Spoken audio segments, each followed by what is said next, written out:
بسم اللہ الرحمن الرحیم۔ السلام علیکم۔ امید کرتی ہوں آپ سب خیریت سے ہوں گے۔ ناول ٹیپو سلطان کی اگلی قسط کے ساتھ حاضر ہوں۔ لیکن نمک حراموں اور غداروں نے دروازہ کھول کر نہ دیا، اور یہ دروازہ نجات کا وہ واحد راستہ تھا جہاں سلطان کھڑا دروازہ کھولنے کے لیے کہہ رہا تھا، لیکن کسی نے دروازہ نہ کھولا، جبکہ انگریز بڑی تیزی سے اسی دروازے پر حملہ آور ہونے کے لیے بڑھ رہے تھے۔ کوئی اور ہوتا تو وہ خوف کے مارے پتھر کی طرح بے حس ہو جاتا، لیکن سلطان کی رگوں میں اسلامی جمعیت عزت کا خون گردش کر رہا تھا، چنانچہ وہ دروازے کی طرف پشت کر کے کھڑا ہو گیا، نہایت اطمینان سے دشمن کے قریب پہنچنے کا انتظار کرنے لگا۔ جیسے ہی انگریز سلطان پر حملہ آور ہوئے، سلطان بجلی بن کر ان پر شیر کی طرح جھپٹ پڑا۔ جگہ نہایت تنگ تھی۔ سلطان نے اپنے سامنے آنے والے 2-3 انگریزوں کو موت کے گھاٹ اتار دیا، اور اس موقع پر بہت سے لوگ سلطان پر حملہ آور ہو گئے، اور اس تنگ جگہ پر سلطان کے چہرے پر کاری زخم لگا، اور اسی جگہ سلطان نے جام شہادت نوش کیا۔ سلطان کو ان کے باپ حیدر علی کے پہلو میں دفن کر دیا گیا۔ گو ٹیپو سلطان ہمیشہ کے لیے دنیا سے کوچ کر گیا، لیکن 12 ایکڑ زمین پر پھیلے ہوئے لندن کے وکٹوریہ البرٹ میوزیم میں اب بھی ان کی کچھ چیزیں اس کی عظمت، اس کی جرأت اور دلیری کا منہ بولتا ثبوت ہیں۔ ان چیزوں میں سے ایک صندوق میں ٹیپو سلطان کی شمشیر ہے۔ یہ بے نیام ہے، لگتا ہے اس نیام گم ہو چکا ہے۔ تلوار بہت پرانی معلوم ہوتی ہے، کیونکہ فیفے کا سونا اور بیل بوٹے مٹ چکے ہیں۔ تلوار کے دستہ پر سنہری حروف میں ٹیپو سلطان لکھا ہوا ہے۔ دوسری چیز ایک صندوق میں ٹیپو سلطان کا سر پر رکھنے کا آہنی خول ہے، جس کے کنارے پر سونے کی بیل پھری ہوئی ہے۔ تیسری چیز سلطان کا ایک ٹوپ ہے، جس کے چمڑے کے استر پر 1 انچ کی موٹی روئی کی تہ جمی ہوئی ہے، جس پر چھینٹ یعنی پھولدار کپڑے کا استر ہے۔ اس پر سبز اطلس منڈھا ہوا ہے۔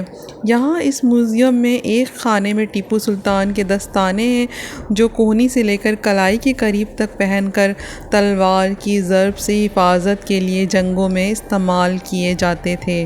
اسی خانے میں ٹیپو سلطان کا ایک سینہ بند ہے، جس سے جنگ کے دوران سینے اور پشت کی حفاظت کا کام لیا جاتا تھا۔ اس میوزیم میں ٹیپو سلطان کے گھوڑے کا زین پوش ہے۔ یہ قرمزی رنگ کا ہے، 4 فٹ 8 انچ لمبا اور 4 فٹ 8.5 انچ چوڑا ہے۔ اس کے علاوہ ٹیپو سلطان کی وہاں چھوٹی سی پیتل کی ایک توپ ہے، جو 1.5 گز لمبی ہے، اور توپ کے منہ پر گینڈے کی شکل بنی ہوئی ہے۔ یہ توپ سرنگا پٹم سے انگریزوں کے ہاتھ لگی تھی۔ اگر ٹیپو سلطان کے ساتھی اس سے غداری نہ کرتے تو انگریز کسی بھی صورت ٹیپو سلطان پر قابو نہ پا سکتے تھے۔ غداری ایک ایسی لعنت ہے جس کا وجود ہی کسی ملک کی سب سے بڑی بدقسمتی ہوتی ہے۔ غداروں ہی کے ہاتھوں حضرت عیسیٰ علیہ السلام جیسے مقدس انسان بھی نہ بچ سکے۔ ان کے ایک ساتھی اور حواری نے ان کے خلاف غداری کی۔ عباسی خلیفہ ماقم باللہ کے خلاف ہلاکوں سے ساز باز کر کے بغداد کو تباہ کرنے والا اور مسلمانوں کے خلاف غداری کا مرتکب خلیفہ کا اپنا وزیر ابن القمی تھا۔ بنگال میں سراج الدولہ کی تباہی اور وہاں انگریز حکومت قائم کرنے کے لیے میر جعفر نے غداری کی۔ اس طرح اپنوں کی معمولی سے معمولی غداری وہ کام کرتی ہے جو دشمن کی بڑی سے بڑی قوت بھی نہیں کر سکتی۔ جب کسی قوم میں غداروں کی کثرت ہو جاتی ہے تو اس قوم کی تباہی کے لیے کسی بیرونی طاقت کی ضرورت نہیں رہتی، وہ قوم خود بخود موت کی آغوش میں چلی جاتی ہے۔ ٹیپو سلطان کے خلاف کئی عہدیداروں نے غداری کی، ان میں 6 بڑے اہم ہیں۔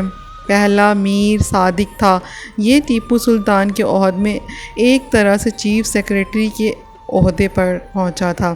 صرف میسور ہی نہیں بلکہ ہندوستان کی بدقسمتی کہ ایک بار اسے اپنے عہدے سے معزول بھی کر دیا تھا، پھر ستمگری یہ کہ بحال کر دیا گیا۔ ٹیپو سلطان کو انگریزوں کے حوالے کرنے میں اس شخص کا بڑا ہاتھ تھا۔ تو پیارے سامعین، ویڈیو پسند آئے تو پلیز میرا چینل سبسکرائب کریں۔ شکریہ۔